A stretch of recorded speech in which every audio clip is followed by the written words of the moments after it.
Imagine pagar um ingresso para ver outro ser humano ser humilhado. Imagine chamar isso de entretenimento. Durante séculos, isso foi normal. Hoje, chamamos de crueldade.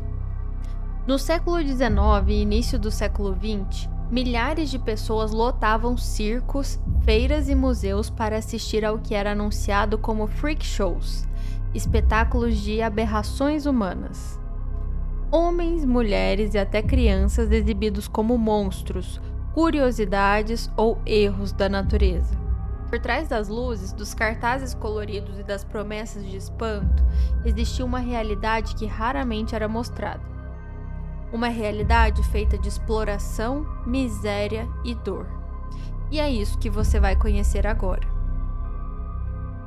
Os freak shows surgiram muito antes dos grandes circos. Desde a Idade Média, pessoas com corpos fora do padrão já eram exibidas em feiras públicas. Mas foi no século XIX, especialmente nos Estados Unidos e na Europa, que esse tipo de espetáculo se transformou em indústria. Empresários entenderam algo essencial: o choque vende. E quanto mais raro, estranho ou desconfortável fosse o corpo exibido, maior era o lucro. Os artistas eram classificados como atrações. A mulher barbada, o homem elefante, os gêmeos siameses, o esqueleto humano, a mulher gorda. O público não pagava para conhecer uma pessoa, pagava para confirmar seus próprios medos e preconceitos. Os cartazes mentiam, alturas eram exageradas, pesos eram inflados, histórias eram inventadas. Alguns artistas eram apresentados como criaturas selvagens, vindas de terras exóticas. Tudo para tornar o corpo humano um produto, e o público aceitava. Mas aqui está o primeiro gancho importante dessa história. Nem todos os artistas estavam ali por escolha livre.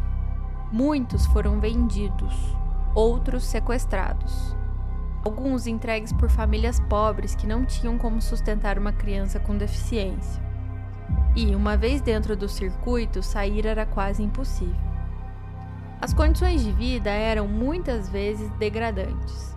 Artistas viajavam em vagões improvisados, dormiam em condições precárias, recebiam alimentação mínima e eram obrigados a se apresentar mesmo doentes. Se não exibissem seus corpos, não comiam. Crianças eram parte do espetáculo. Algumas nasceram com deficiências. Outras eram treinadas desde pequenas para atuar como atrações. Não havia lei de proteção, não havia fiscalização. O lucro vinha antes da dignidade.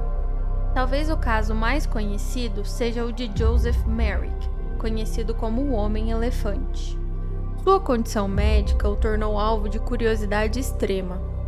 Ele foi exibido como monstro, ridicularizado e explorado até que a sua saúde colapsasse. Sua história chocou o público apenas quando já era tarde demais. E ele não foi exceção. Outro elemento perverso dos freak shows era o discurso científico falso.